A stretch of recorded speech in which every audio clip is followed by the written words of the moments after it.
Okay, now we've got the start of the quarterfinals. You can hear lots of cheering in the background. We have Weibin Dai shooting up first.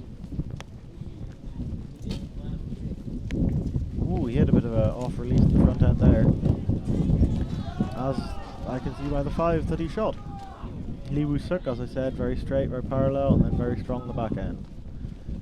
Bit of a longer hold than would be usual due to the wind.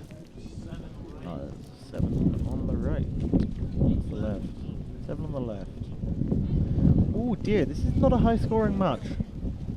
Then again, as you may or may not be able to see, I think the view from that camera to the archer sort of hides the strength of the wind, but we have a row of flags beside us and they are definitely fluttering.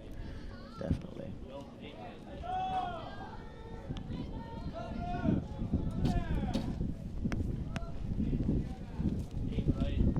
Getting better.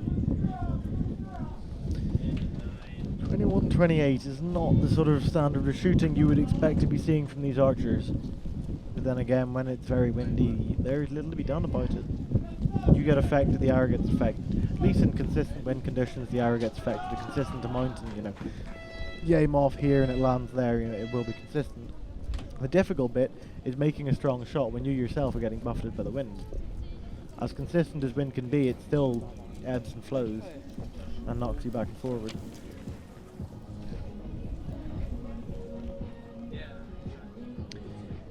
We now have the Kazakhstanian team shooting against the French team, which just knocked out Bradley Denny and Sally Gilder from the UK.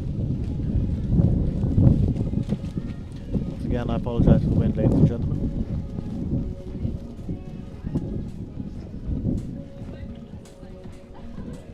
It's cool, you can see another flag hanging down in the distance too.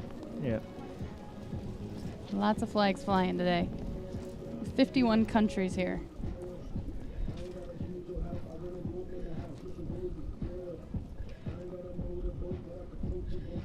Should have been 52, but the Indians didn't get their visas. The Americans just can't be too paranoid. Sorry, I have to get the jibes in. I don't think I can comment on that. I think we still actually have the Indian flag up. We were hoping that... Some of them might turn up. Yeah. Well, yeah, the Indians got denied their visas and weren't let into the country. For, and I quote, they weren't sure they would come back.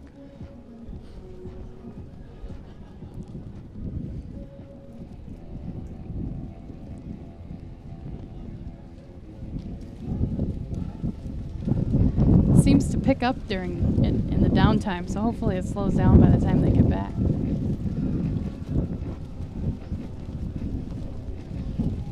It's quite interesting seeing quite how much money worth of equipment all these teams bring with them. Mm-hmm. Obviously we've got an awful lot of that in archery equipment, but then just like in front of me in my field of vision, the amount of scopes as well. Like behind me I have two large Leica scopes belonging to World Archery. Got a Leica scope in the hands of a Korean in front of me.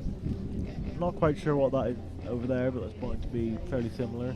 Then we've got two Koa or lower scopes and a Swarovski on the line with the Koreans. So is it, we're talking $1,000 or more. They're $1,500 worth each. So is that normal that every archer travels with a scope, or do they pretty bring them much as every teams, archer will travel with a scope. There are some who prefer. I know Bradley Denny on my team. He prefers to just wear binoculars around his neck and use that. I've spent a lot of my career doing that due to my field. You know, you walk around a field course, you can't bring a scope, bring your binoculars. But pretty much all archers will have a scope. It's just faster for spotting arrows. You bend down, you look at the scope, rather than holding up binoculars and using them. And it's a lot steadier too. Exactly. You can be far more accurate with them. But then pretty much all teams will bring scopes with them as well. Like I know at the World Cups, every Korean coach at the World Cup has a Swarovski with them. Because they are just the best. We have a couple of Swarovski scopes in the training center in GB.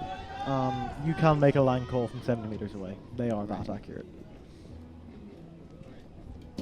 We got Chinaman shooting first. 9 for the Korean. The left 8 for the Chinese.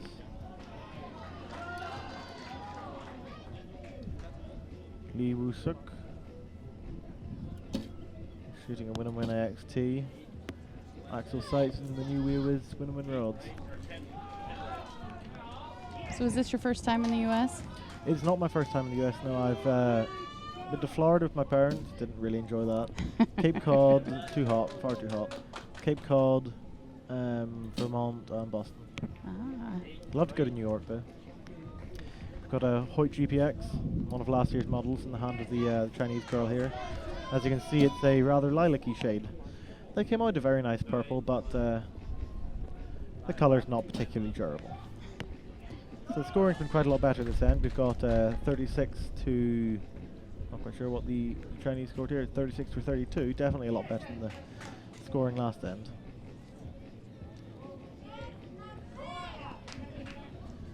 Here we've got 2 AXTs, 3 AXTs?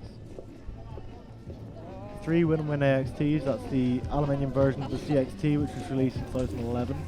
And then a Hoyt GPX, which is the international limb fit version of the Hoyt Formula Ion X. Ion X been a much more popular bow. GPX is a revamp of the Hoyt GMX, massively popular bow, particularly in the Korean world. An awful lot of, not particularly in the Korean world, but it has been proven to be incredibly successful in the Korean circles. A lot of the Korean women will shoot a Hoyt GMX with win-and-win InnoX Power, InnoX Prime limbs, depending whether they prefer the foam of the wood core. But like that bow was released in I think 2010, they are. Sorry, we're having some interference with the microphone here. Not quite sure where it's coming from. I think it's the microphone on the field being affected. Yeah, the Hoyt GMX came out in I think 2010, and it is still massively used, massively popular bow. It's been re-brought out with the floating limb bolts from Hoyt, which are supposedly to give more surface area contact between the limb and the limb bolt, which make things more accurate. Yeah, the equipment is incredible out here. Yeah, I would be very interested if in the entry forms to like a World Cup or a World Championship or something, if all the teams had to give just not exact figures, but just every archer sent an estimate of what they spent on equipment. You know, what they're bringing with them to the tournament.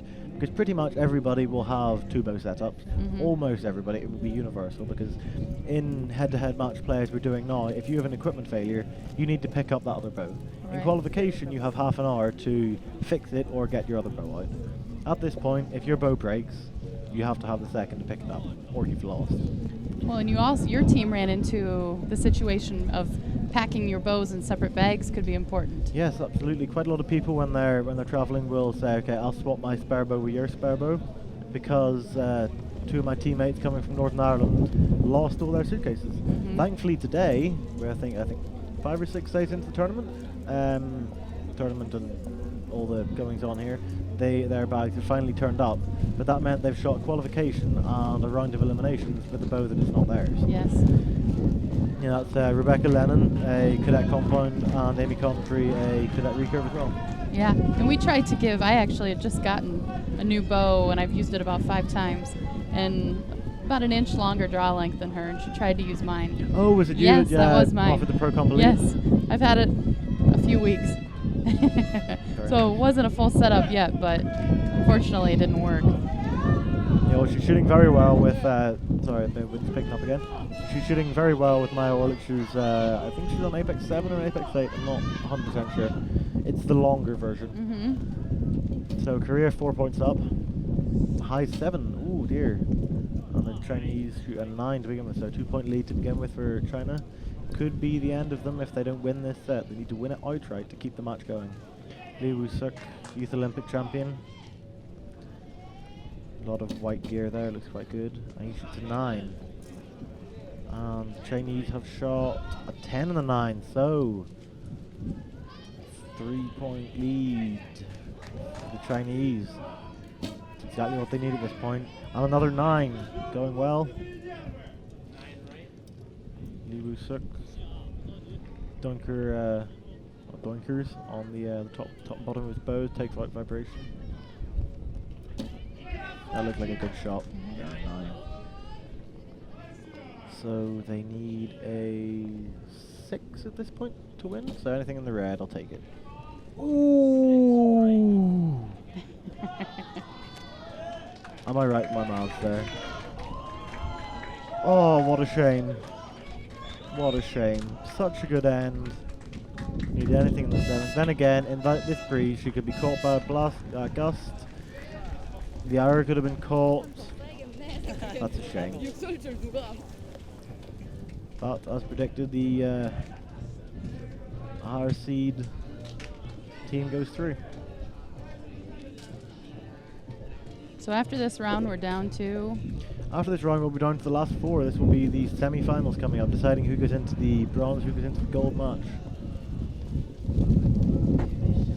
And I can't really make out who's going to win these.